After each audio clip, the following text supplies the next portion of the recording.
But the truth is, correcting your hormone imbalances is so much easier than living with your hormones being out of balance.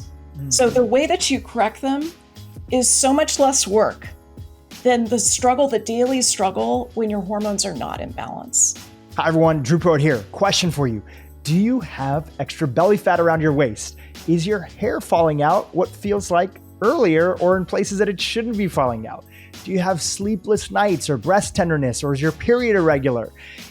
Is your symptoms of PMS super strong? Well, if you can relate to any of these questions or answered yes, these are signs that you might have a hormonal imbalance. And today's guest, Dr. Sara Gottfried, has an important reminder for you. She says, I can tell you without a doubt, you cannot achieve true health without achieving hormonal health and balance. Today's interview is about this topic. If you suspect that you have a hormonal imbalance, you want to pay attention. Stay tuned for a fascinating conversation. Dr. Sara Gottfried, welcome to the Dhru Purohit Podcast. It's an honor to have you here. Hey, Dhru, so happy to be here. I'm a huge fan and I'm excited about the new book, and let's jump right in. So hormonal imbalances, they'll impact, by different estimates, up to 85% of women at some point in time in their lifetime. But because hormonal imbalances are so ubiquitous, there is much of the population, not just women, but men too, that have gotten used to it. It's so common that everybody just thinks that it's normal. So I'd love to start off with a basic question, which is so important for setting the stage for this conversation. What are examples of hormonal imbalances, and how are some of them things that people have gotten used to and they just think it's a normal part of life? Terrific question. I feel like I want to caution people, don't get used to it, because there's so many things that you can do to get these hormones back into balance, starting with your fork. So what are some of the most common ones? I would say cortisol, insulin, estrogen dominance or dysestrogenism, problems with testosterone, problems with growth hormone. These are some of the most common ones that I see. The way that you know you have these are basically with cortisol, the main stress hormone. You know what a lot of people describe is that they feel overly stressed. Maybe they've got high perceived stress. High cortisol has all of these consequences in the body, including increased belly fat, can make you feel wired but tired. It can also disrupt some of the other hormones. So another important piece here, Dhru, is that these hormones crosstalk. So you don't get a hormonal imbalance in isolation. Often you get sort of a pattern of hormone imbalances. You have a quote, and I want to read this quote here with our audience because I think it's a great one for my next question. And you say, "I can tell you without a doubt, you cannot achieve true health without achieving hormonal health and balance." Tell us what you mean by that quote, and help us understand what the hell is going on that hormonal imbalances seem to be increasing year over year. Yeah, you know what I see in my practice is that people will chase a certain goal. So that could be their weight, like a number on the scale. In my husband's case, it's how fast he can do a century. So people chase different goals related to health. But I think what I find is that if your hormones are not in balance, if they're not supporting what those goals are, you're not really going to get there. So we see people, for instance, who are at a normal weight, and yet their hormones are out of balance. They're the so-called, I don't love this term, but skinny fat people. You know, you can have a fasting glucose that's relatively normal, and yet have metabolic dysfunction because insulin is not working the way that it should be. Insulin is that hormone that opens up the door to the cell and lets glucose in. And what happens with a lot of folks is that they have issues with insulin, sometimes a decade, even 13 years before it shows up as a problem like type 2 diabetes. So I think we have to pay attention to a number of different factors, and hormones drive what you're interested in. And that's why I got so excited about hormones early in my career. It's why I think it's so pivotal to one's concept of health. Before we go into your personal story, I want to tease out a little bit because I think hormone imbalance is starting to make its way out there a little bit more with the likes of individuals like yourself, incredible doctors, researchers putting the spotlight on it. But still, I think there's a lot of people listening that are going through some signs or symptoms and they don't understand that there's a connect to hormonal imbalance. So let's tease this out a little bit more. What are some other things, especially for women, which your new book is really focused in on, that are signs and symptoms that there are hormonal imbalances that are going on? Well, there's a long list of symptoms. It really depends on which hormone you're talking about. But if we take a hormone such as thyroid, some of the symptoms that people can have include fatigue. You can have hair loss. That's both head hair, also eyelashes, eyebrows. Famously, hypothyroidism or low thyroid function is associated with loss of the outer third of the eyebrows. You can also have constipation. So, gut function is a really important part of this process. Maybe we can talk a little bit later about, I'm an engineer, so I think about the control system for hormones. And when we think about the control system for hormones, it involves the gut. So it involves the brain talking to the adrenal glands, talking to the ovaries or testes in men, talking to the thyroid, but also talking to the gut. So constipation is one of those signs of low thyroid function. You can have rising cholesterol levels, dyslipidemia. You can also have cold intolerance. So those are some classic symptoms of a thyroid that's out of balance. That's something that tends to affect women much more than men. Women are more vulnerable to hormone imbalances. So I think that's part of why we especially need to be educated and empowered about it. But men experience a lot of these symptoms too. They have issues with cortisol. Cortisol problems can lead to low testosterone, which I think has gotten a lot of press recently. Low testosterone in both men and women is also associated with loss of muscle mass. So the way that it can show up is that maybe you're going to the gym or you're doing home workouts during the pandemic, and you're just not seeing a response, maybe to strength training or to other forms of exercise. Another factor is sex drive, what's happening with your libido. There's a number of different hormones that are involved with that, testosterone being the most common. And then there's mood issues too. So estrogen, testosterone, cortisol are all involved in depression, anxiety. I just had a patient last week who was having these really steep glucose excursions on her continuous glucose monitoring. Maybe we'll talk more about this later. But one of the things I found was that she would get panic attacks when her glucose was too low. So her insulin wasn't working the way that it should be. So we want to be thinking about this full scope of symptoms, not just sex drive, not just hair loss, but this fuller scope. We know, for instance, that cortisol is a biomarker for depression and suicide. So about half of people with depression have high cortisol levels. So those are a few examples. I could go on. I've written a few books about it because I think it's so common. And unfortunately, this is the part that I think is very frustrating. I believe that mainstream medicine fails people when it comes to hormone imbalances. We don't look for them. We often don't test them unless you're trying to get pregnant and you're having difficulty. And the solutions that are often offered are things like, why don't you take this birth control pill? Sounds like you might have a hormone issue. How about this birth control pill? Or how about this selective serotonin reuptake inhibitor? Because it sounds like you might have some hormone issues, maybe a little depression. So we have to be looking at the root cause. The root cause often maps to hormone imbalance. It's fascinating. Really the takeaway that I'm getting from that, and I think that the audience is getting from it as well, what you just covered, there are very few things that our hormones do not either intersect with or touch. And because of that, an imbalance that's there. And many of the things that you read off, the signs and symptoms, many people have multiple aspects of them. You often find individuals who are struggling with extra belly fat and low sex drive, and they notice that their hair is thinning, or somebody with super low energy, but then also is noticing one of the other areas that you brought up. So it's so integral, our hormones, that when they're off and imbalanced, there's a whole host of things that we have names for to describe when our health stops working the way that it should. Dhru, this is what I love so much about your podcast and the way that your mind works, because you make some of these things that I think physicians often don't understand as so foundational. You make them really explicit.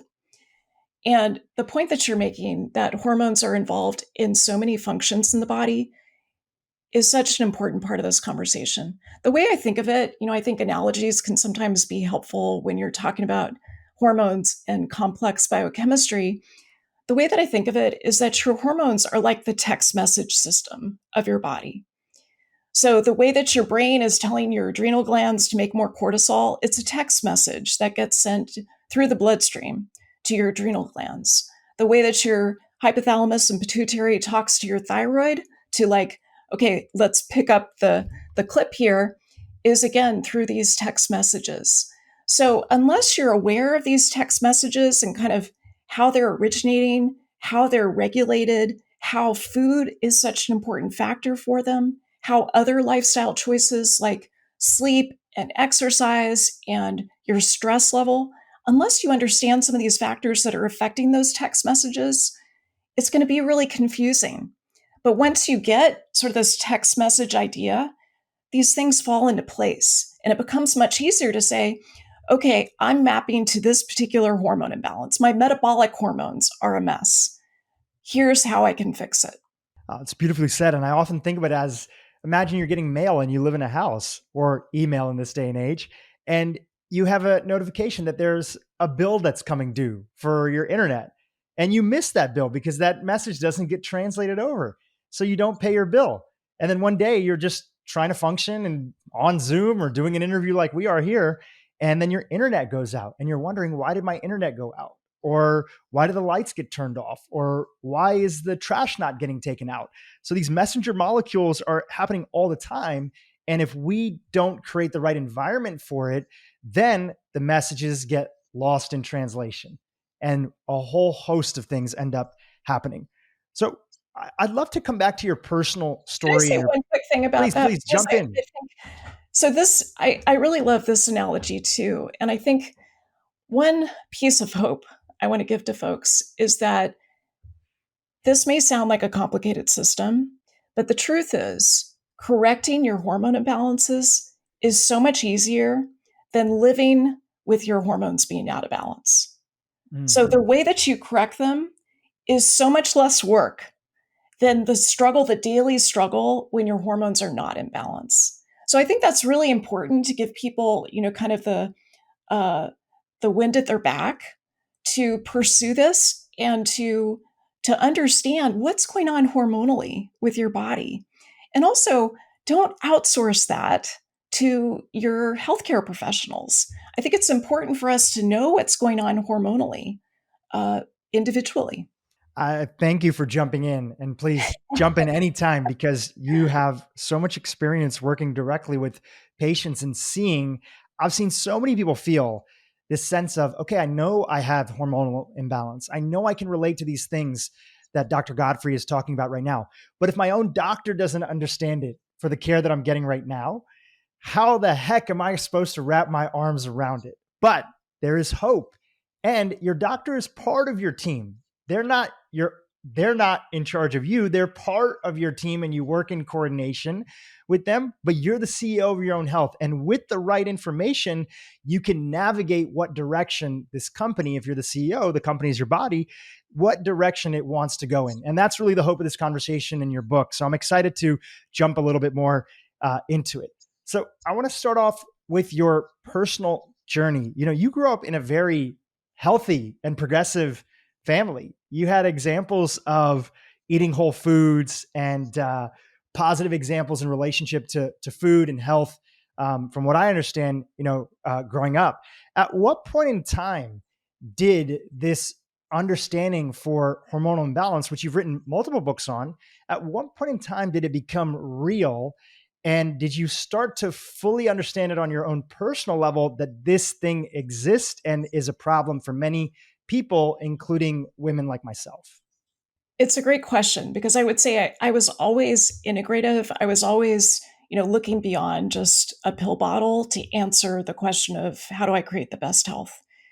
But it wasn't until I was in my 30s that I really feel like I got it when it comes to hormones. And what was happening for me, I think, is something that happens for many women, especially, but men too.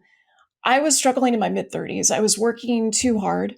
I was seeing patients in what I call fondly McMedicine.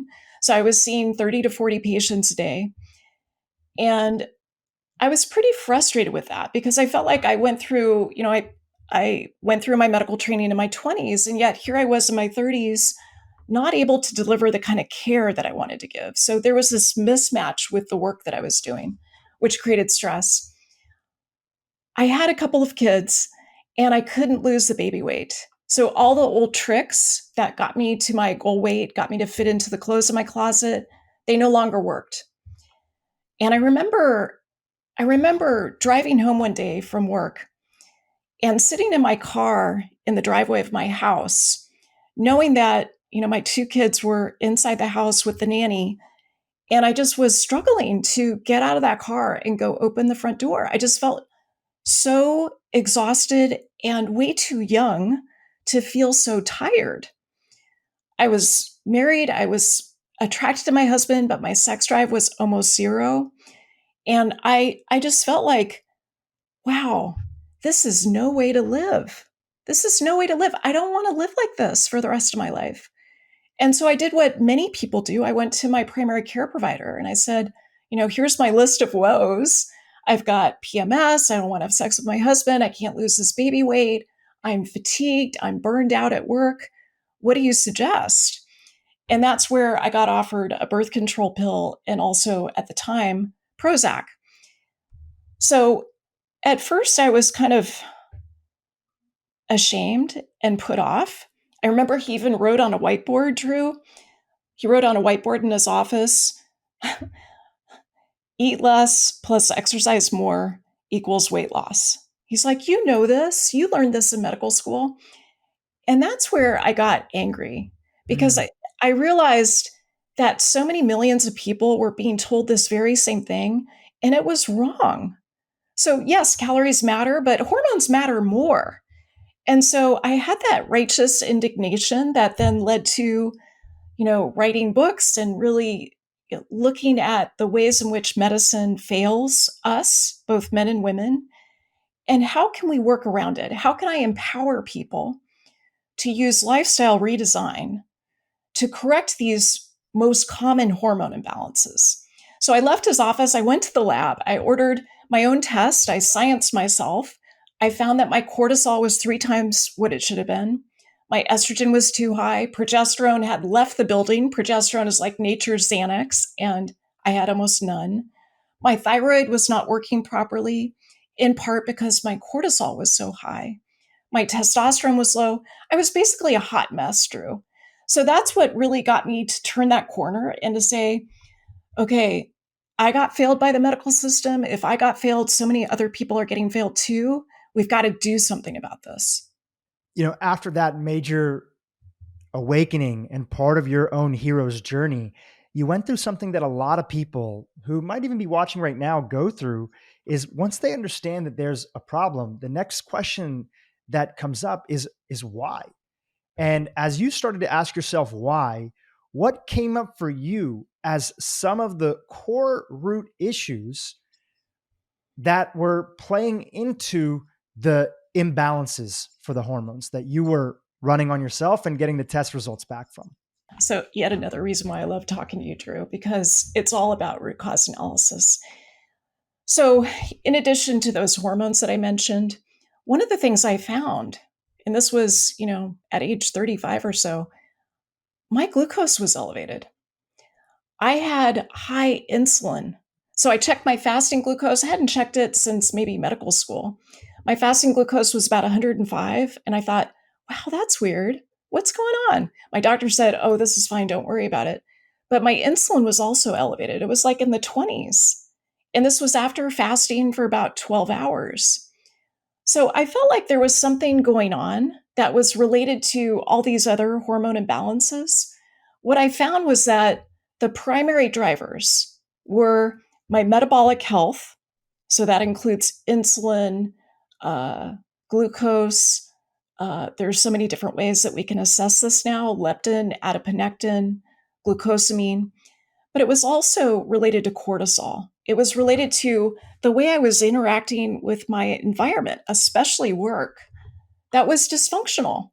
So I had too much stress, even though, I started transcendental meditation in college and I grew up practicing yoga with my great grandmother. The dose of meditation, the dose of kind of managing my cortisol was not sufficient for my demands. So that's, I would say, kind of the root cause. It showed me that I was on this path of metabolic dysfunction that was totally flying below the radar of mainstream medicine. And I'm not faulting mainstream medicine. I mean, I went through the same training as my primary care doctor. We were at Harvard Medical School. I was taught maybe 30 minutes of nutrition. It was considered kind of the lowest on the hierarchy scale. Immunology and, kind of molecular biology was considered the highest in terms of that hierarchy. And so I realized, even as a physician, I'm going to have to teach this to myself. So that got me on this path of, listening to Jeff Bland and starting to read these books that are written for a lay audience, but they actually, books like Mark Hyman's that teach us so much about the physiology of the body and these root causes that we need to be paying attention to. So the short answer is my metabolic health was a total wreck, and I needed to turn it around. Well, we like the long answer here, so you can go long anytime you want to. You talked about two distinct categories that were there that have interplay on each other. One was food and one was stress, and they can both have impacts on your metabolic health. Let's zoom out for a second and put your sort of evolutionary hat on. And, what is happening in our society that is going on that has so significantly impacted those two categories, food and the term of stress, which bundles a lot of different things inside of it. So help our audience understand contextually what's going on that we are seeing year after year, these increases in hormonal imbalances and the severity in symptoms that you described at the beginning of the podcast. Well, there's so many, and I'll probably leave out a few, but I'll hit the highlights that I think are the most important. The first is our food system has completely changed. So, I mentioned my great grandmother earlier. She was born in 1900, so it's really easy to do the math on her. She's no longer with us, but she died in her sleep with no chronic disease, very peacefully at 97, after coming to my wedding and dancing and flirting shamelessly with every man that was, at the ceremony. So she's a great model for me. But when she was growing up, apples were these small little tart green things. They weren't these big, huge, hybrid, altered apples that are associated with higher fructose and kind of a change in the physiology that they create in the body. She was not eating processed foods. She was eating whole foods. We know that a whole foods diet is the healthiest that we have. If we look at the data, we know that a Mediterranean diet is the most proven in terms of health. And she was eating a Mediterranean diet. It was altered a little bit because, for instance, she found that alcohol didn't agree with her, so she didn't drink alcohol. So our food system has completely changed. And in many ways, I think you and Mark have done such a stellar job talking about this, about, how we have lost the small farmer. We've lost, the number of fields that are organic is so tiny. We're using glyphosate, which has all of these downstream consequences. It's one of the most important disruptors of the integrity of the gut lining. So food has completely changed. And we also have more of it. So we live in this time of abundance. I'm someone who struggled with disordered eating when I was in high school and in my 20s. And so, when you're faced with this bountiful amount of food, it can be very tricky to make decisions about what to eat and what not to eat, especially if you're the way that I was in my teenage years, where you use food for emotional reasons. So we've seen this rise of eating disorders. We've seen these changes in terms of the food system. We've seen the rise of pollutants, herbicides, pesticides, things like glyphosate. And then in terms of stress, we know that stress is increasing. We also know from the annual survey by the American Psychological Association that women are more affected by stress than men. We know that during the pandemic, stress levels, numbers of depression, the incidence of depression has dramatically increased, in some reports 3x. So I think we're faced with a lot of environmental unknowns. Some people are able to manage that and have found, sort of the gifts of the pandemic. Other people are really strongly affected by it. I think there's also economic forces here too, in terms of both the rich are getting richer, the poor are getting poorer, as well as racial trauma. I think trauma in some ways has either increased or our awareness of it and some of the downstream consequences has increased. We look at, for instance, the adverse childhood experiences study that was done at Kaiser 20 years ago. We know that women experience more trauma than men. We know that trauma in childhood is associated with more adverse effects later in life, whether that's heart disease or alcoholism or even early mortality. And as you can imagine, trauma is one of the most important disruptors of hormone imbalance. Because when you're growing up and these caretakers who are supposed to be looking out for your best interest aren't doing their job, you're neglected, maybe there's some abuse, maybe your parent went to prison or your parents got divorced, often that leads to dysregulation of the control system of your hormones. So here we're talking mostly about the hypothalamic pituitary adrenal axis and the release of cortisol. And we're also talking about post-traumatic stress disorder, and even what I see more often in my practice, subthreshold post-traumatic stress disorder, which doesn't meet criteria for PTSD, but it's something that I see pretty commonly. So I think trauma is a big piece here under the rubric of stress. There's these gigantic changes in our food system. And then there's also the way that this affects sleep. So you look at sleep debt, how sleep debt is increasing, even with all the things we know about how sleep is so important for your cortisol level the next day, your insulin level the next day. If you get short sleep, which for most of us is less than 7 to 8.5 hours, that leads to more carbohydrate cravings the next day. So I think sleep is another really important piece. And once again, women are differentially affected. So women have about twice the rate of insomnia as men. I think some of that gets kicked up postpartum, during pregnancy, and also postpartum. And then it also becomes an issue in perimenopause and menopause. That's a great lay of the land. And it's a perfect segue into our next chunk that I want to dive into. The new book is called Women, Food, and Hormones.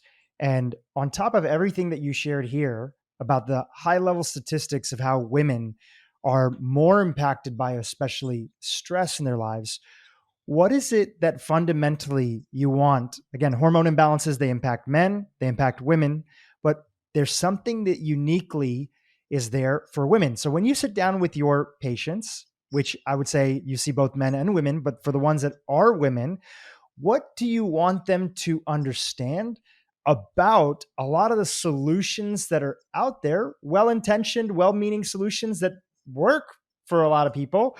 What do you want them to understand about those solutions in the context of their unique biology and hormones? Yeah, there's a lot that I want them to understand. And I think the subtext of your question is really great, which is, how do we prioritize this? Like, how do we not overwhelm somebody? How do we really figure out, okay, here are the 3 things I want you to focus on initially? So the way that I rank order what to focus on, what to understand, I would say metabolism is first. Because metabolism is not just your weight on, the bathroom scale. It's not just belly fat or how much fat mass you have. I think a lot of people think of it in that more narrow context. Metabolism is much bigger, broader, deeper than that. It is the aggregate of all of the biochemical pathways in your body, and that includes your hormones. So I like to start first with metabolism. I want to make it come alive for my patients. And the way that I do that is through precision medicine. So I really believe that we have to democratize data. We can't take, that annual test for fasting glucose and hemoglobin A1C and have that just be owned by the clinicians that are taking care of the patient. I think it's important that we use any means possible to really help people understand where they are on the continuum of health. So I'll start, with blood testing. I'll do some genomic testing to look at metabolism. I'll look at particular biomarkers. I'll look for micronutrient deficiencies so that we can really customize and personalize a food plan. But one of the things I love to do is to really solicit from the patient, what are your values? Like, what is most important for you? And then how can I tie what we're learning about you, about your metabolism, about your metabolic health to those values? So I'll give you an example. For me, I want to live a long life. I've got a couple of daughters. I want to be, if I could, like my great grandmother and dance at their weddings, to really see how they turn out, to be part of their lives, to have that feeling of connection and love and intimacy. So that's a really high value for me. And, if I'm still able to dance reasonably when I'm in my 90s, that would be really awesome. You have the dance part, but don't forget your grandmother was also flirting with the other men that was there. So you got to have both of them. We got to have both. For other people, my husband jokes that one of the reasons why he wants his health is because he loves lemon ricotta pancakes, gluten-free. And so he wants to eat as many of those as possible as he gets older. So we all have different values. And, for some people, it's a particular mission. One of his missions is to reverse climate change.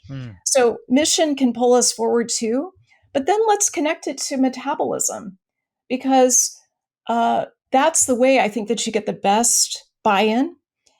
And when you can democratize the data, so that's with, I share every single lab that I collect on a patient. We talk about it because this is owned by the patient. This is the patient's physiology. And there's something incredibly enchanting about looking at and understanding your own physiology. Instead of outsourcing it to somebody else, the way that, more patriarchal medicine is practiced, but really understanding, okay, when I eat sweet potatoes, makes my glucose spike. When I am in a fight with my husband, it raises my cortisol. And, once again, it makes my glucose go up. So understanding kind of those moment by moment changes that can happen in your physiology, I think is very helpful. The last thing I'll finish with on this particular question is that I'm a bioengineer. So I think a lot about systems biology. And if you can bear with me for a nerd moment here, one of the things I think about is, how do you define health? Because in medicine, we've done a really lousy job of defining health. We define it in a circular fashion as the absence of disease. And that really is not a gold standard. That just centers our inquiry around disease. So if you really look at health and you really understand what the drivers of health are, and I'm saying metabolism is one of the most important. It's not the only one, but it's, to me, the most important.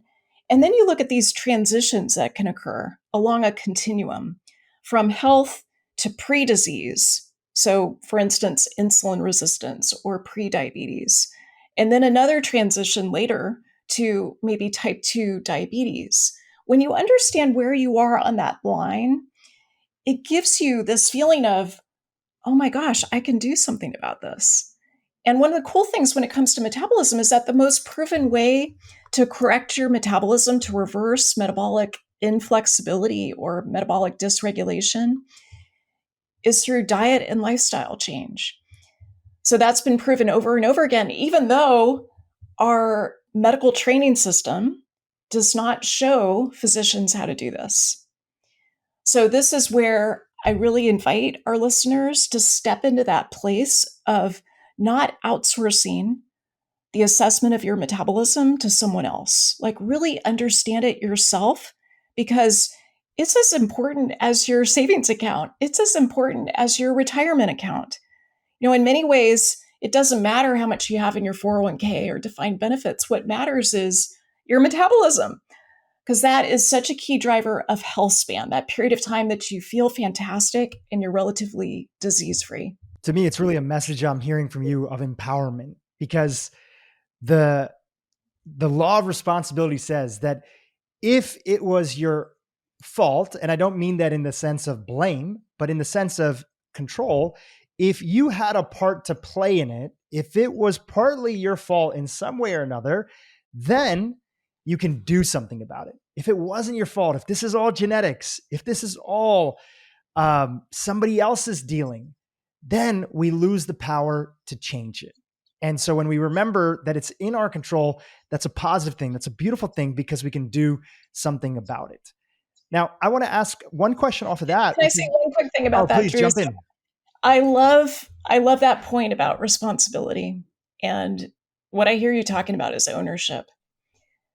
If you look at the amount of time you spend in a doctor's office or a nutritionist's office or on Zoom, since that's what we do so much more now, we know that it's probably less than 1% of your life, less than 1%.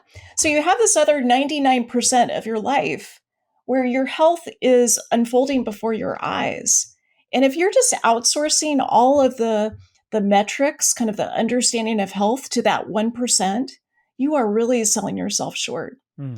So the point that you made about genomics and, kind of our idea with genomics is that genomics may load the gun. I think Francis Collins said this, or someone else. Genomics load the gun, but it's really environment that pulls the trigger.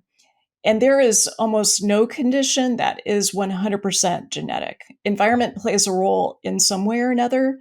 The impact of that, kind of the relative contribution, varies from condition to condition.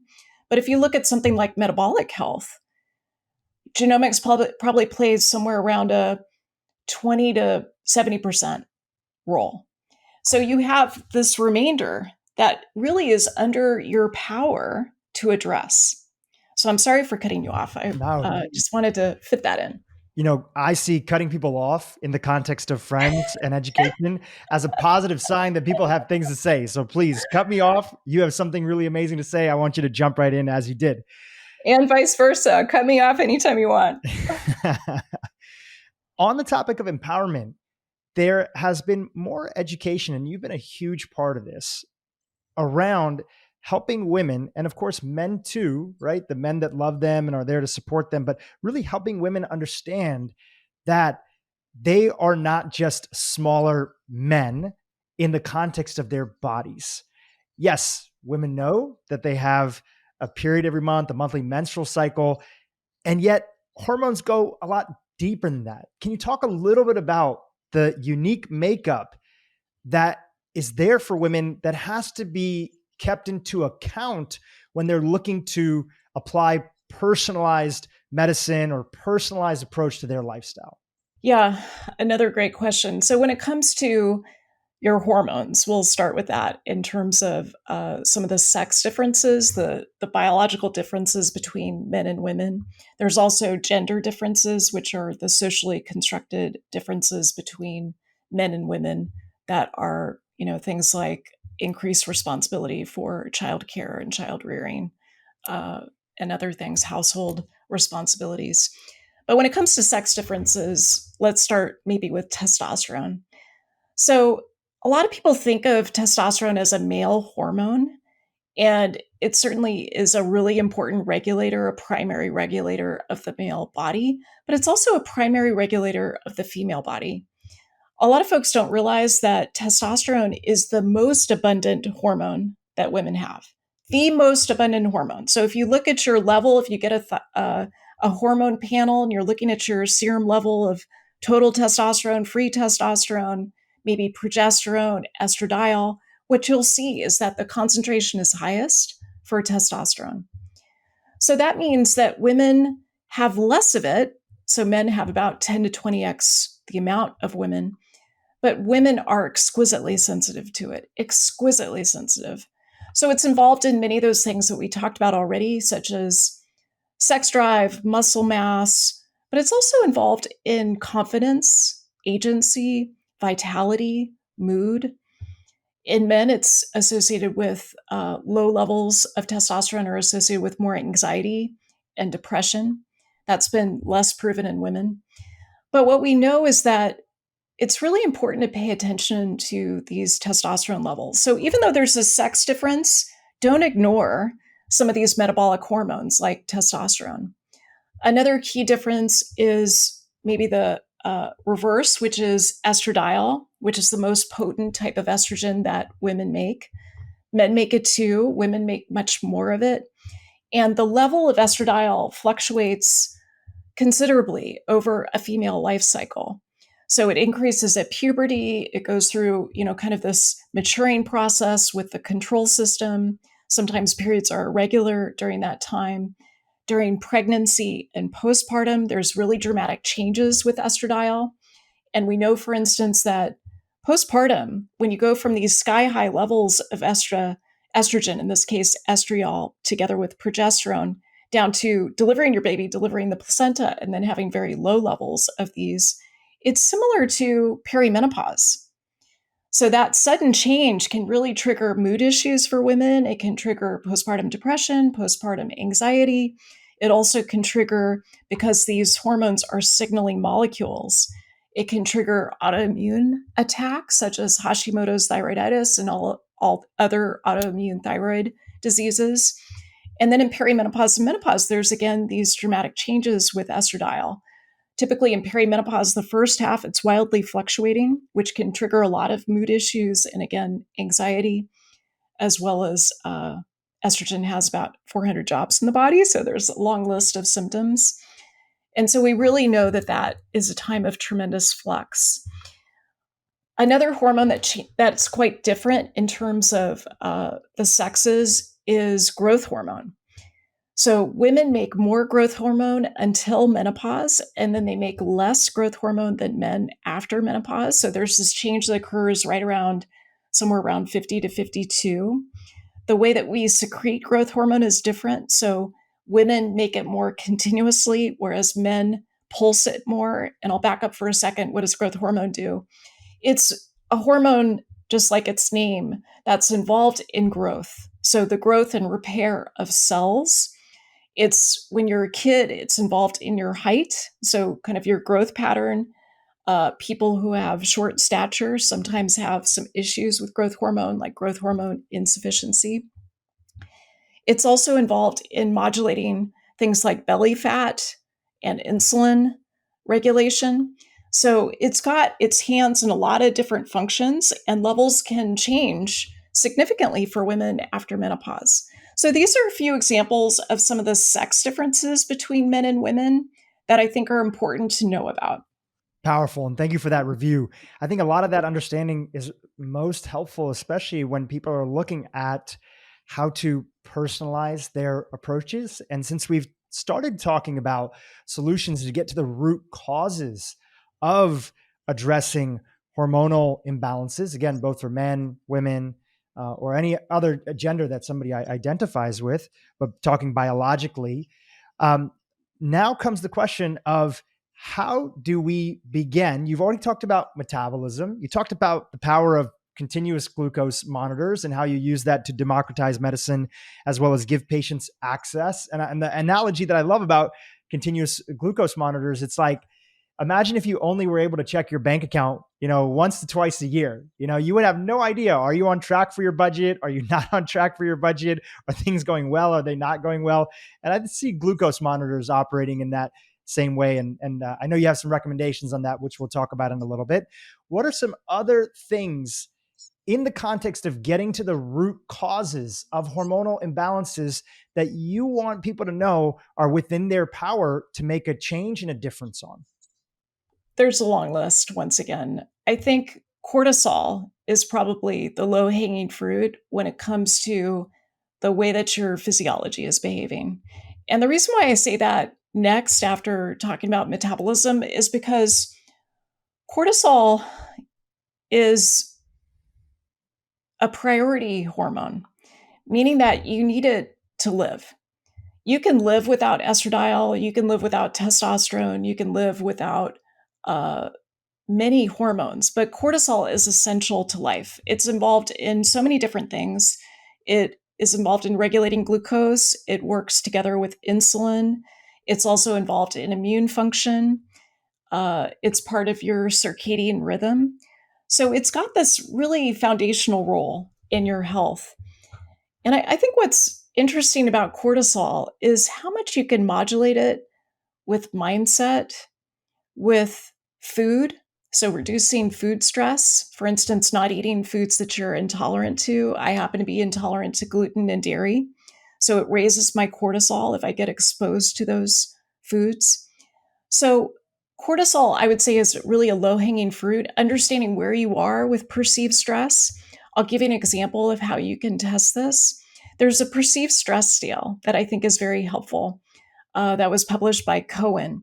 And you can Google the perceived stress scale to take this really simple test, it takes about 5 minutes, and see where you are. Especially when you're under a fair amount of stress and you're not sure how resilient you are, I think measuring can be very helpful.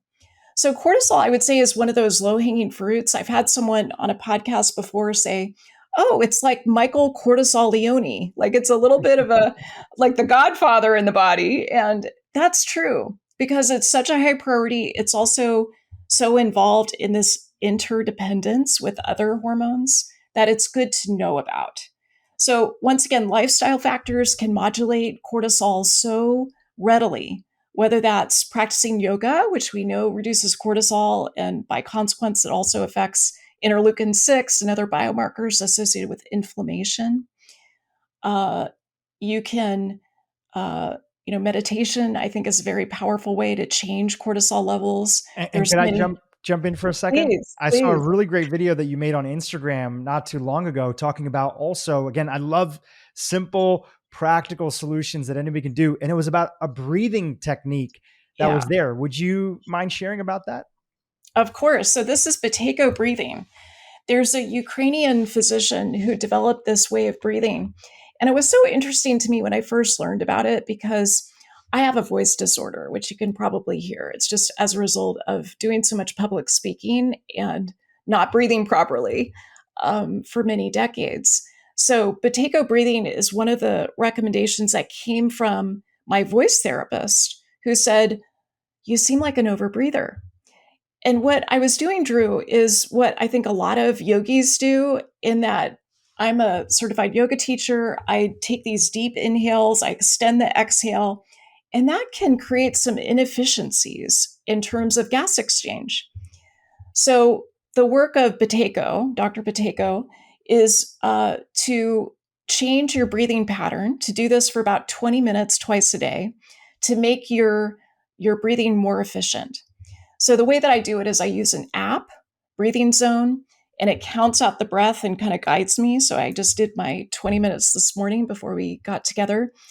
And I start off with about 5 breaths per minute, and then I get down to about 4 breaths per minute. You get a little bit of air hunger, but you learn how to tolerate it. You learn how to tolerate, especially the retention. So I use this with my athletes. I work with an NBA team back east.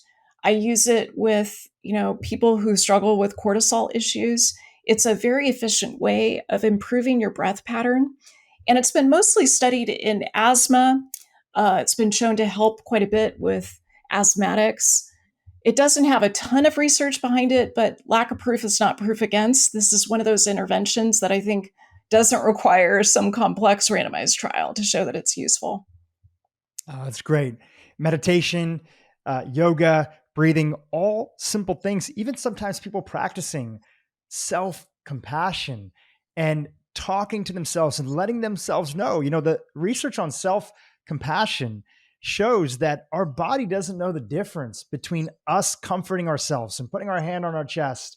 We had Dr. Kristen Neff on the podcast, who's a leader in this space. She said, your body doesn't know. So you calming your body down, even at night, especially if somebody's dealing with insomnia, other things that would affect their cortisol levels in the morning or would throw off their hormones, telling yourself it's all good, telling yourself that you're there for yourself, telling yourself that it's okay. You tried your hardest today and tomorrow's another day. We'll have another crack at the bat.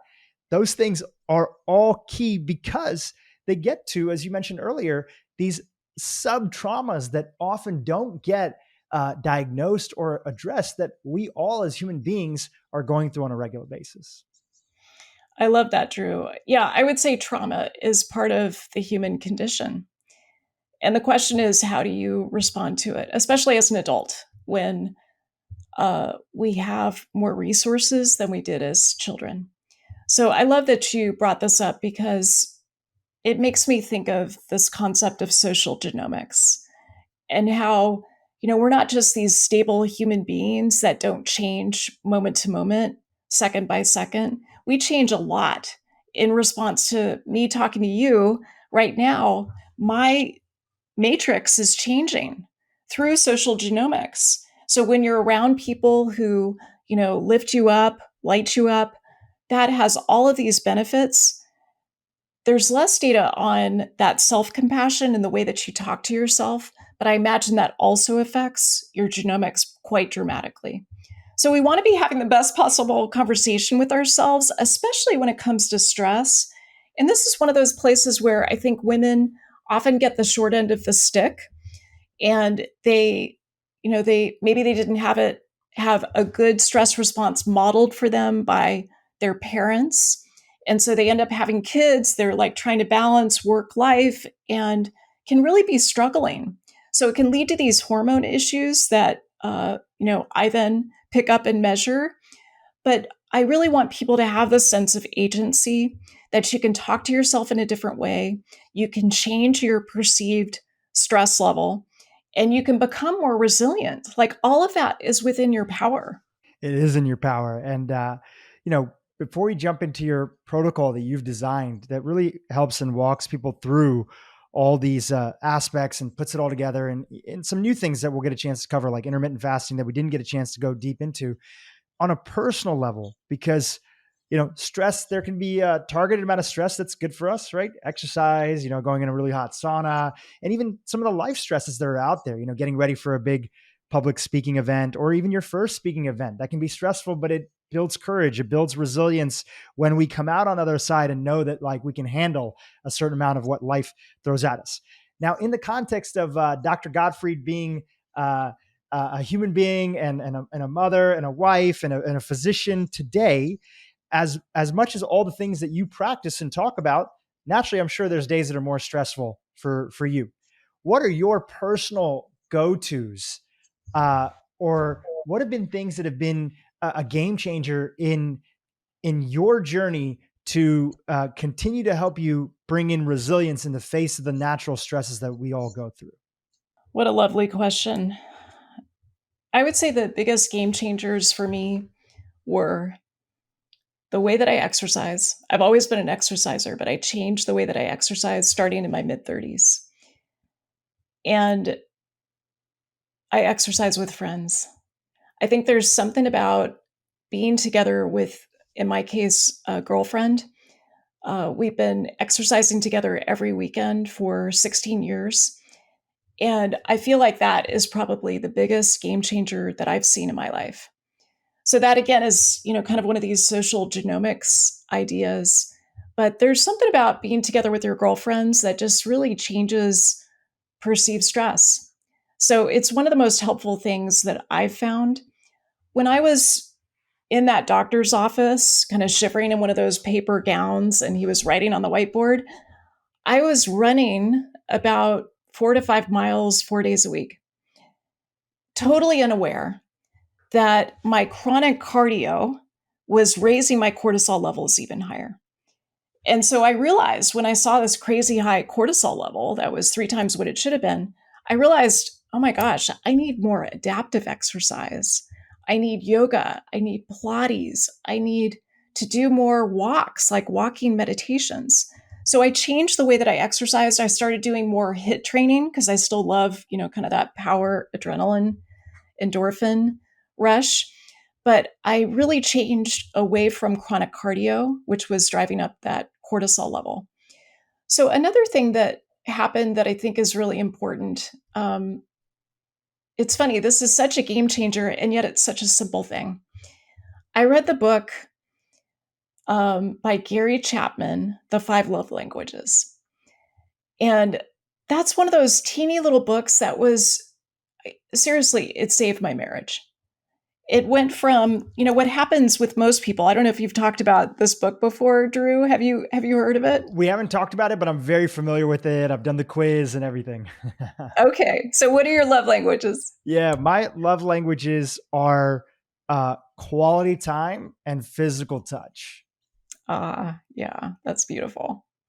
Well, this is interesting because what happens in most couples is that one person, so I'll refer to myself first here, has two different love languages. So for me, it's acts of service and words of affirmation. And we tend to marry somebody who's got completely different love languages. Right. So my husband, for instance, is quality time and physical touch.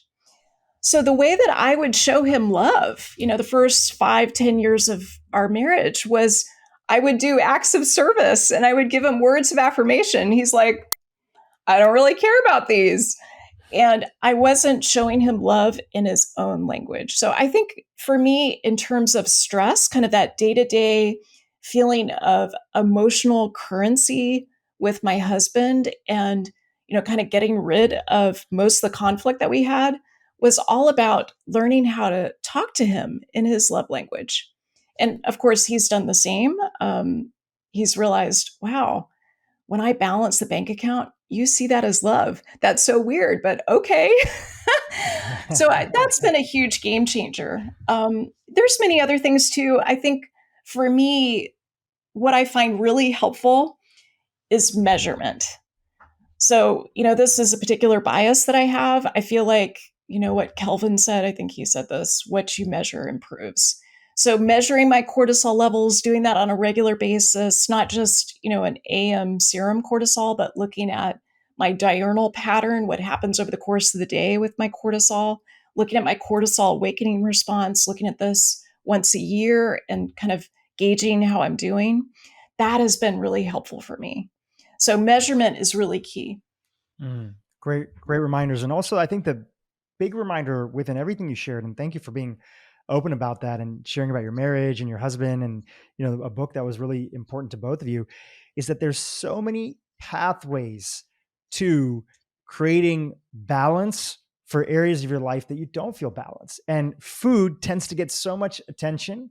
And in this day and age, also fasting gets a lot of attention. But sometimes take a step back and take a look at your life and see, actually, do I need some support in my relationship? Do me and my partner need maybe a third party, like a therapist? I'm a big fan of the Gottman Institute and Gottman therapy and their sort of approach. Do we need somebody to help us facilitate our communication, to bring a deeper sense of intimacy? Do we need to work with a therapist to help with our relationship with our son or daughter or child who's struggling with something? So it's not always the next most important path for somebody is directly food. Food is a low-hanging fruit and one that we all do, a couple times a day at least.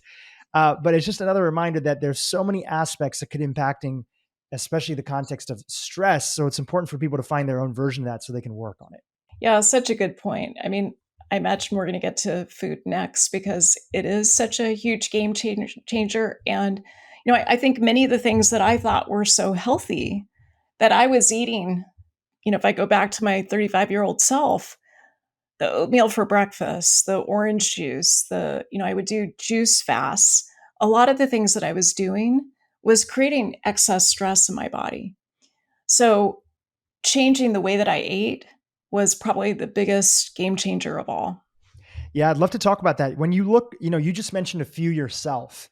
When you extrapolate that to our modern world, and wellness has become a big business, and there's even people that are suffering from major hormonal imbalances that are pretty knowledgeable and consider themselves to be healthy eaters, quote unquote.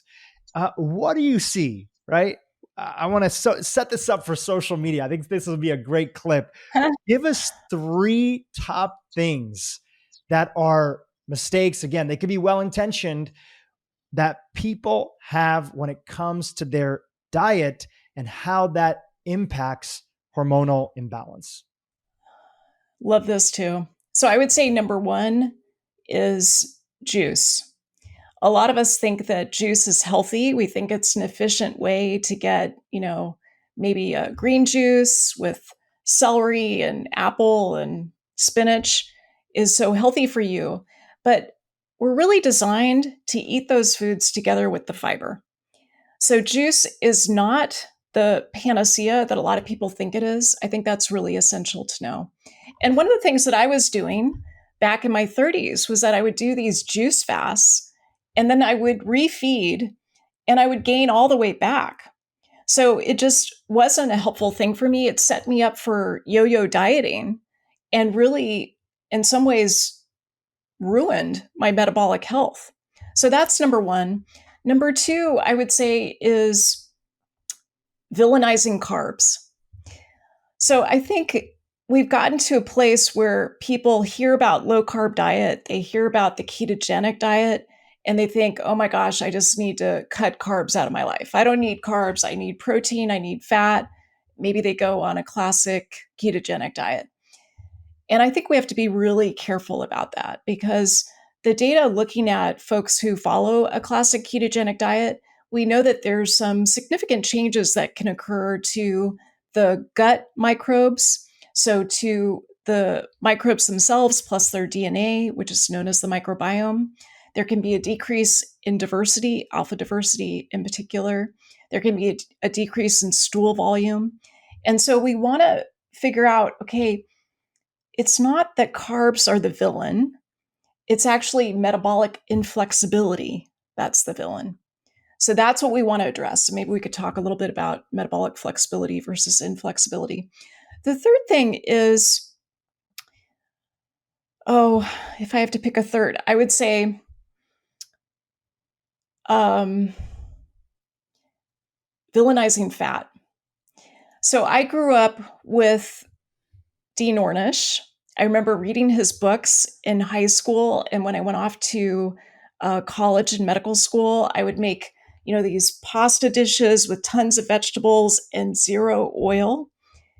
And I remember in anatomy in medical school, so this is 1989, I was so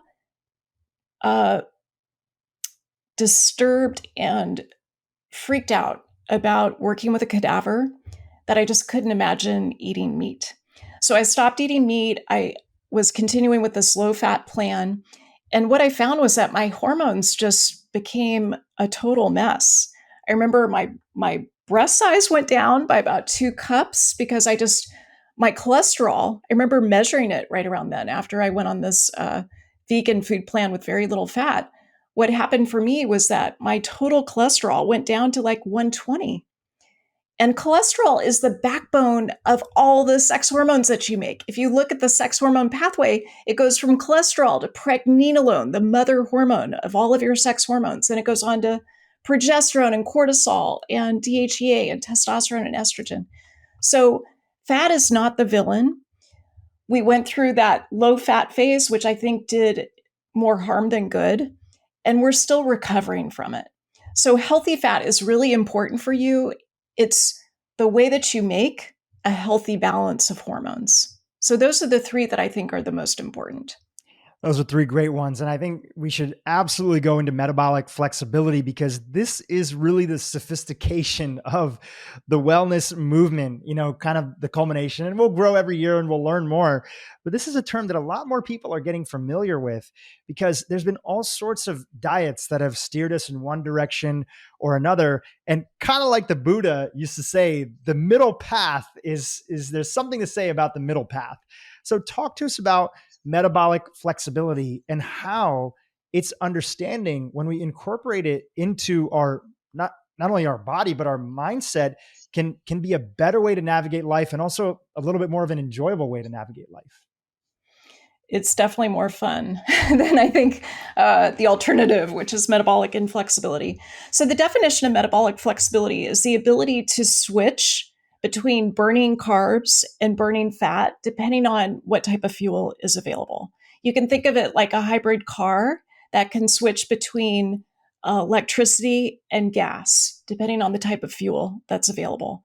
And what happens is that a lot of folks become less metabolically flexible over time because they're snacking all the time, or they've got too much stress, or maybe they've got some of those genetic variations that are associated with insulin resistance. They become metabolically inflexible, and they often get stuck in burning glucose, burning carbs. So that was my own story. When I first tried the ketogenic diet, I remember going on Atkins before I got married, and my husband lost about 20 pounds in a short amount of time, and I maybe lost 2 pounds. What I realized was that now I know in retrospect, I was carb intolerant, and I was also metabolically inflexible. I then went a few years ago in 2016, I tried the ketogenic diet a couple of times. I had a lot of patients who were coming to me on keto, and I wanted to learn more about it myself. I tried keto a couple of times and I just couldn't get it to work. And part of what was the problem for me was that I was metabolically inflexible.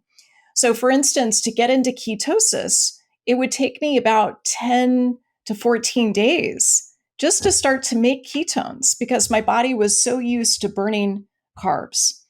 So metabolic flexibility is really the goal. It's not that, I recommend that people go on a ketogenic diet and stay on a ketogenic diet for, long periods of time. What I recommend is using a ketogenic diet as a therapeutic pulse.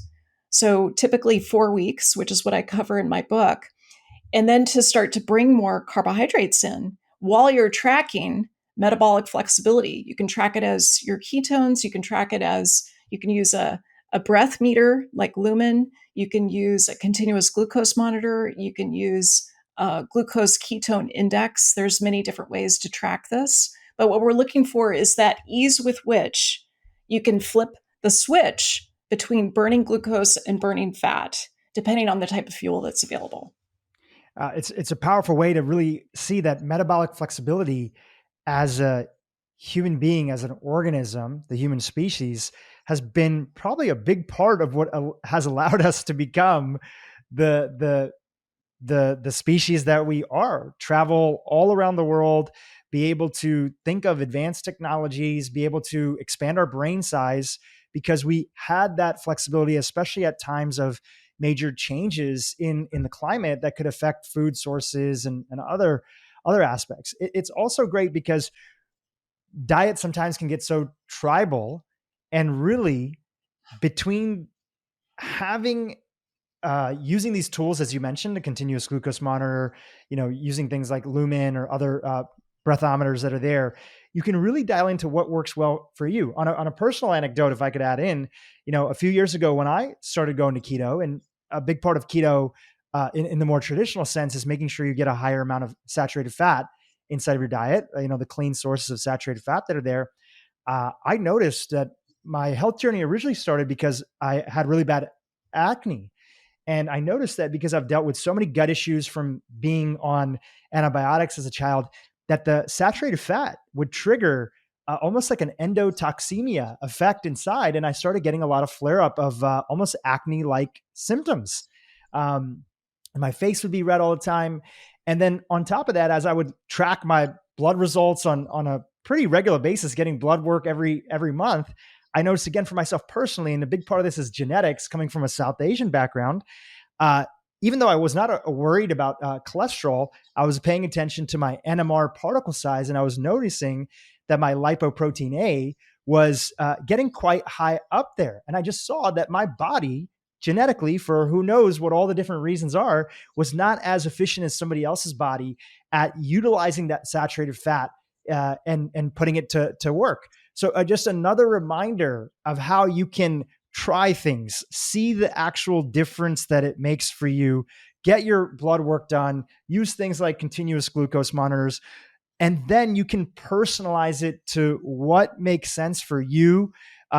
Your, in cases, sometimes biological sex, which you write a lot about inside of your book, your ethnic background, which plays a role into it, and your personal lifestyle choices and goals that are there. So I think it's the combination of all of that just like you personalized it, we can all take a lesson from that and look at how we can personalize all these things that broad strokes seem to work for a lot of people, but might need to be tweaked to work for us uniquely.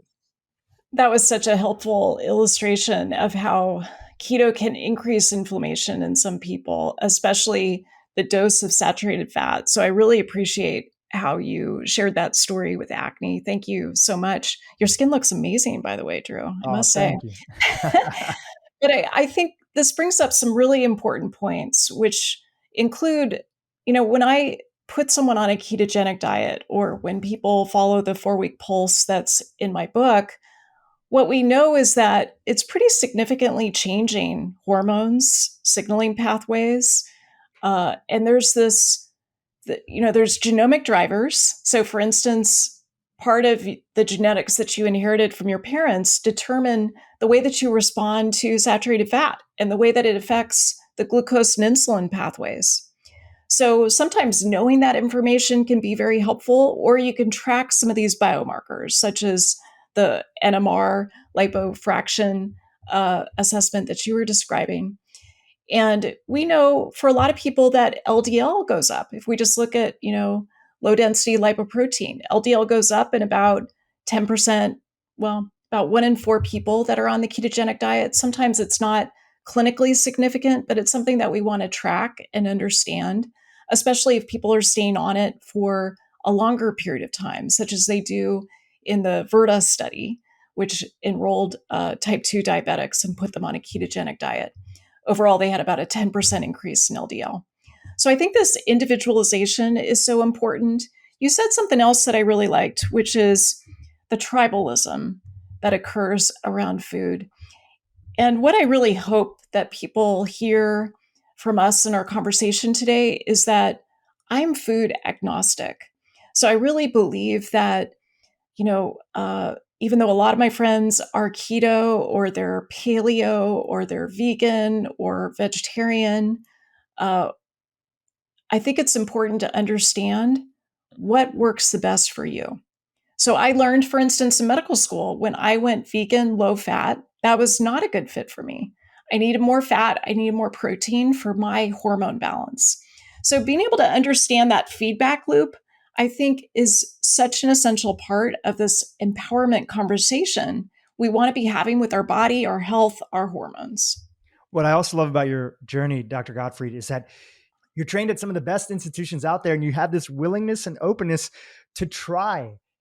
And also not just to try, but to be open to change your mind when something wasn't working out. And you've shared a couple examples of how you tried something and it wasn't working out. So you tried something different.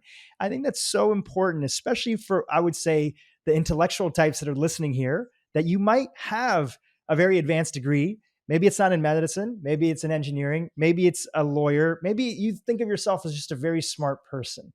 And there is nothing smarter than trial and error and then pivoting after that. You will never, even if you read every single book that's out there in the world, you will never be as smart as trial and error when it comes to your ability to figure out what works for you. And so I applaud you in openly sharing that and also having done that in your journey, because our audience, myself, we get to benefit from all this wisdom that you built up over the years. Well, I think beginner's mind is such an important part of health. Having that openness to change your mind. You raised something else that I just want to emphasize, and that is I'm a big fan of trial and error. I'm an even bigger fan of trial and success. We design these experiments in the type of work that I do. So a lot of what I do in precision medicine is multi-omic phenotyping. So we take someone like you, Dhru, we look at your genomics, especially nutrigenomics. We look at your biomarkers like your micronutrients, your level of magnesium, CoQ10, glutathione, all those things. We look at your hormones, do a hormone panel. And then once we have that data and we know what your values are and what's most important to you in terms of your health, we can then design these N of one experiments. And I was taught at Harvard Medical School that in the hierarchy of evidence, scientific evidence, there is, observational studies, there's expert opinion, anecdotal evidence, which is the lowest. Then there's observational data, like the Nurses' Health Study. Then there's randomized trials where you're usually looking at just one intervention, like metformin to prevent the progression of prediabetes to diabetes. And then above that is the N of one experiment. Because instead of looking at populations, we're looking at you, Dhru, and we're designing a study to say, okay, what happens when you change your exercise in this way? What happens when we define your carb threshold? What then happens to your glucose and your metabolic flexibility? So that N of one experimentation, I think, is really the key here. And, this idea of open-mindedness, I think we often forget this in medicine. Science requires us to be open-minded. Science requires us to change our mind. If there's evidence that is not supporting what you're doing and the guideline needs to change, we have to pay attention to that. And there are many times over the course of a career as a physician that you have to change your mind. And if you're more closed-minded, oh my gosh, I really fear for the patients of that particular physician. So I think that open-mindedness in many ways is part of the scientific process, and it's the scientific method, and it's essential to anyone who works in healthcare. I think it's such an important reminder, especially in this day and age where also the tendency now is, because we had one political party that maybe went in the opposite direction when it came to some of the science information. We're seeing a little bit of the consensus science has now kind of gone in the other direction, and consensus science cannot be the answer to every question. We still have to keep an open mind. We have to understand that sometimes the most crazy ideas that come out of the blue are an important part of the conversation, and that's why we need to allow certain debates to take place, and and obviously encourage civility and, true scientific discourse. But anyways, that's for a different podcast and a different conversation. Let's come back to the Gottfried Protocol. While we have a little bit of time here towards the end of our interview, what is it? Who is it designed for? And can you walk us through what are the key pillars that are part of it? The key pillars start first with detoxification. So I want to talk, maybe I'll give an overview and then we'll circle back to why I designed it in this particular sequence. So step one is detoxification, opening up your detox pathways. That includes methylation, it includes cruciferous vegetables, it includes paying attention to antioxidants. The second part is the ketogenic diet. So really following a ketogenic diet in a particular way, using net carbs. So I was told when I first started on keto not to use net carbs, but I think we have to, especially for women. And then the third part is to layer in intermittent fasting, but to do it in a particular way that doesn't cause hormone imbalances like disrupted cortisol. So if I take a step back now, what I found, Dhru, was that about 7 or so years ago, I suddenly had all of these patients who came to me who were struggling with the ketogenic diet. So they were early adopters, they were following different thought leaders, they were trying keto, they were doing the macronutrients, they were eating the fat bombs and the bacon, and they just weren't getting the results that they were hoping for. Often they do keto with a colleague from work, like a male colleague, and the male colleague would get all the benefits, and they were struggling. These were mostly women. So I saw this sex difference. I saw that my male patients were doing a lot better on keto. They were becoming metabolically flexible, and the women were really struggling. And I called them my keto refugees because they were so frustrated and they felt like, I'm doing everything right. What is wrong? Why is this not happening? So as I was struggling on my own with the ketogenic diet, I realized one of the first pieces that's so important for women is to make sure that those detox pathways are open. So I see a lot of women who struggle with constipation, who are not pooping every single morning with that feeling of utter relief, like you have evacuated completely and you are ready to start your day. So we need that in place before you can really be successful on a ketogenic diet. You have to be eliminating. That is priority number one when it comes to many of these metabolic hormones, especially the estrogens, because the gut is so involved in estrogen balance, especially estradiol. So detox, getting that dialed in is so essential that I put it first. And also getting the vegetables that you need, the allium vegetables that raise glutathione, the dark green leafies that help you with the B vitamins, that help you with methylation. Really important to have that in place. Then the ketogenic diet itself, again, I said before that I use net carbs because I find that women who restrict total carbs too much often end up having menstrual irregularity. We see that in up to 45% of people on classic keto. They often have thyroid issues because reverse T3 can be raised by restricting carbohydrates excessively. And I also see that they have issues with cortisol, so too much food stress. So if you adapt the ketogenic diet, you focus on net carbs. I have people begin with 20 to 25 net carbs each day. I find that that is so much better in terms of keeping the gut component of the control system for your hormones really working. And then I like to layer in intermittent fasting. And the evidence right now, there's a lot of different people giving conflicting information about intermittent fasting. My review of the literature is that 14 hours is probably the right number in terms of an overnight fast for women. That's not associated with too much cortisol or other hormone disruption. So this comes from UCSD, the work of Barbara Patterson. She's done some work looking at breast cancer risk and a few other hormonal factors. And I think 14 hours is probably the best way to go. And I recommend that people kind of ramp up slowly to intermittent fasting. I like to combine it with the well-formulated ketogenic diet because it's a backdoor to ketosis. So most people can get into ketosis after some period of an overnight fast, typically 14 to 18 hours. So that's basically the protocol. And then when you come off the protocol, it's really important, almost like an elimination diet, to very gradually add those net carbs back in. So 5 grams of net carbs per day is what I recommend, where you're tracking metabolic flexibility. So you're looking at glucose, you're looking at your weight, you're looking at inflammatory fluid.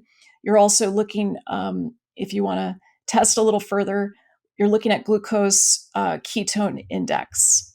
So that's a quick overview of the 4-week protocol. That's great. And what are some signs, especially for somebody who comes from this background of, pretty major hormonal imbalances? What are some of the leading indicators that they should notice during the program and especially afterwards that they're headed in the right direction? What should they pay attention to? Well, the first reaction is satiety, which is a very lovely reaction where you just don't feel as hungry. If I take a step back, if you look at the literature on glucose and insulin, probably the most proven diet is a whole foods diet with no animal protein or fat. So this is very well proven to help with glucose control. My problem is when I eat that way, I actually gain weight.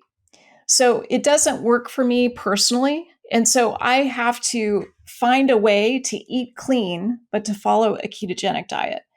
The main issue when I eat a whole foods, plant-based, 100% plant-based diet is that I'm hungry. I'm really hungry. And so I end up eating excessive calories.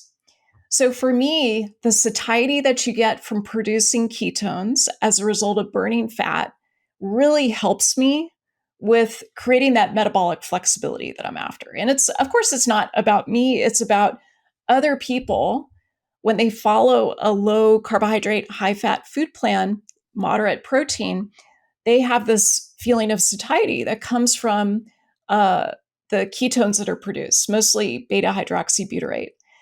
So that's one example, the feeling of being satisfied, not being hungry. I haven't eaten yet today because my ketones are relatively high.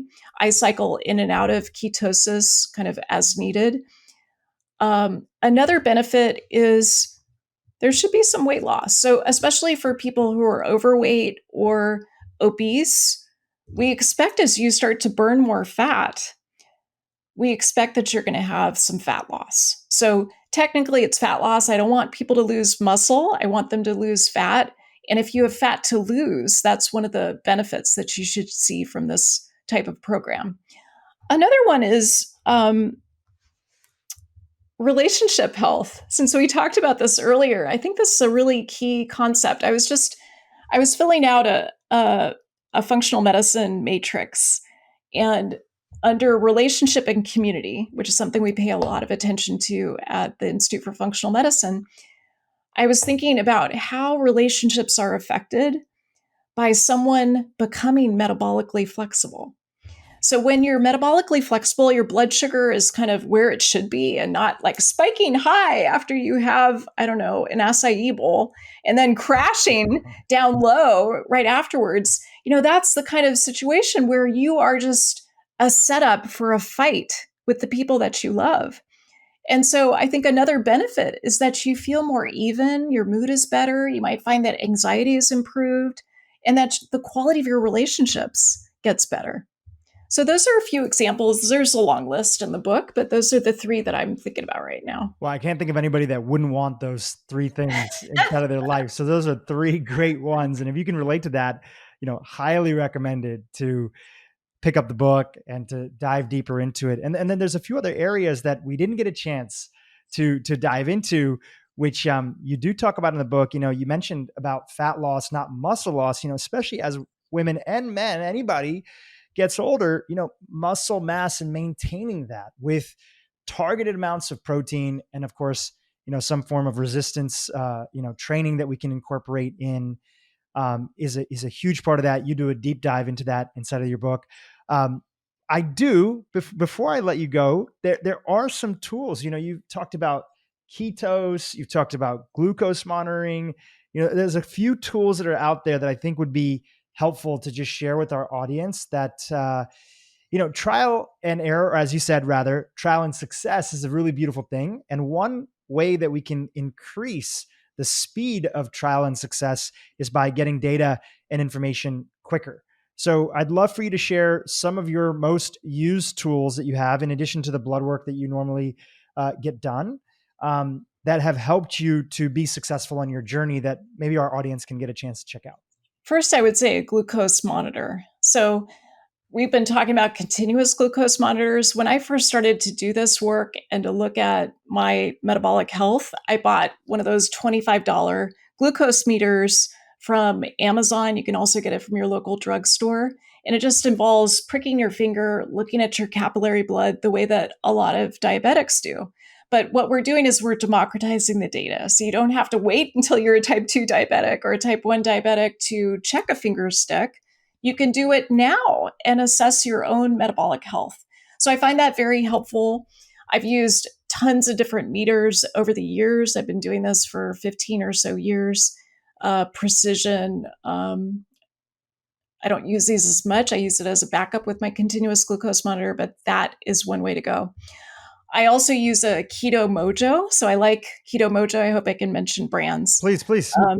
So Keto Mojo is one of my favorites because you can check both your glucose and you can also check your ketones, and it will calculate for you your GKI, your glucose ketone index. I find that very helpful, especially towards the end of the 4 weeks on this protocol where you're starting to add back more carbs and you're looking at your response. I like a continuous glucose monitor, so I've got one right here. There's a few different manufacturers. There's Abbott, there's Dexcom, there's Metametrics. I use mostly the first two. I like the Dexcom because it gives you continuous data. I do research on prediabetes, so I love that data doesn't get dropped. Although the Abbott allows me to look at my panel of patients, so I track their glucose on my phone, which I find very helpful. I can, kind of ping them and say, hey, what happened? Oh, it was your son's birthday. Okay. All right, we can deal with that. So I find continuous glucose testing super helpful, and it's more expensive than using a glucose meter, which, as I said, costs about $25, $30. Keto Mojo is a little bit more expensive because we're adding on ketones. Whereas the CGMs, now using them for people who don't have diabetes, so using it for folks who have prediabetes, and we know that about 2/3 or more of those people don't know that they have prediabetes. What we know is that this is a little more expensive. Sometimes insurance pays for it, sometimes it doesn't. You can also, you have to get one with a prescription. So you can get that from your clinician, or you can go to some of the direct to consumer groups that offer a telehealth platform to get CGMs. And there's a long list of those, including NutriSense, Levels, January AI, Zoe. And I should disclose that I'm a research advisor to Levels. So I have a grant to Thomas Jefferson University to research early biomarkers of prediabetes. Yeah, it's great to see an explosion in this space. And it's one of the reasons that, I also got involved. I'm an investor to, a bunch of different companies, but in the context of this, I invested in Levels. I met Casey, one of the founders, Dr. Casey Means, and she just really helped me understand, where this is going in the future. So great that you mentioned all those different ones, because I love seeing innovation in this space, because good stuff is going to come out of it, and that the price is going to come down and make it more accessible. Just like Tesla did with electric cars, first one was like super expensive, and they still are pretty expensive out there for the average person, but that technology is now being used by other companies to make electric cars more affordable. And I love that. Innovation is often such a huge part of helping us get healthier. And in this case, it's going in the right direction. So we'll have links to those definitely in the show notes for the companies you mentioned, Keto Mojo, your link with Levels, and some of the other groups that you mentioned. I also want to give you a hats off as people are thinking about next steps after this interview. I love your social media, by the way. You do such a great job on your Instagram page, especially of breaking down a lot of these concepts that we talked about here in very simple, beautiful charts and videos that you also record there too. So be sure to follow Dr. Gottfried on Instagram as well. The book, it's going to be out soon, September 21st. Yeah. So congratulations Yay! on that. Women, Food, and Hormones. If somebody's listening here and they know somebody who's dealing with this, hormones can be a very, it can be a delicate conversation sometimes, right? To want to support the people in your life who are dealing with challenges, in addition to, picking up the book for yourself. Are there any other resources or content that you've put out there that could be a little bit of a teaser to get people excited about diving in and reading a book and then starting a plan, or just anything that you've seen with patients? What gets them really invested into saying, this is important to me, and so I want to go deeper and read this and start a program that can impact my health? The thing that often gets people in the door is that they're struggling with their weight and they're suffering over it. There's this private suffering, I think, that happens for both men and women. And I think women especially experience it because of some of those gender differences that we have in our culture. So often it starts with a desire for weight loss. And what I hope is that we're taking the middle path here, where it's not just about losing fat, it's about this much bigger picture of your metabolic health. So in terms of a teaser, I would say paying attention to your metabolic health is the best thing that you can do in terms of supporting those values that are important to you.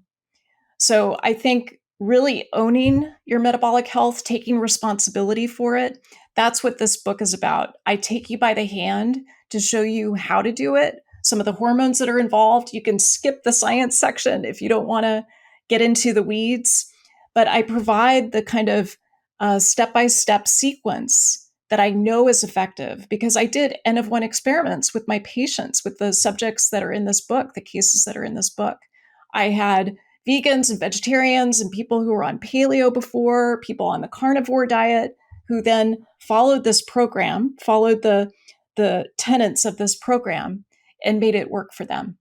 So I think that this is an accessible way to do a ketogenic diet. It's also safe. I think it's important to also talk about some of the contraindications to the ketogenic diet, which I've got a few sections in the book on that. I also have some social media posts about that. And, if you're ever unsure about whether it's a good fit for you, you can always talk to your healthcare professional about that. My favorite part of the book is the case studies because, human beings, we learn through stories. We learn through seeing other people's journeys. That's how we've done it throughout history up until, a lot less recently, but we still are fundamentally wired to learn from stories. So I love that aspect of the book. So we talked about some of the devices that are out there. We talked about where and how to find the book. It's the first link inside the show notes. So definitely check it out, buy it, buy a copy for someone in your life that you love and want to see their health get better in every context and have them feel better. And lastly, you also the practice still sees some patients. So people can check that out as well. Is that correct? That's right. Yeah. So I'm booked out for a while, but yes, my practice is still open. Okay, great. Fantastic. Well, another link that we'll add into it. Dr. Gottfried, I want to thank you for coming on our podcast and making the time for a deep dive on all these things that you're just so knowledgeable about and have so many years of clinical experience in addition to all the, training and research that you've done on your own.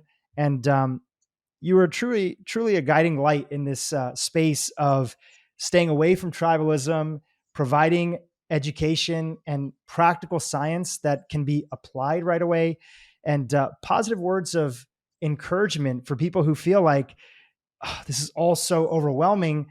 You always provide the reminder of all we have to do is take it step by step. And it's not, is it tough? Because it is sometimes a little bit tough. It's, is it worth it?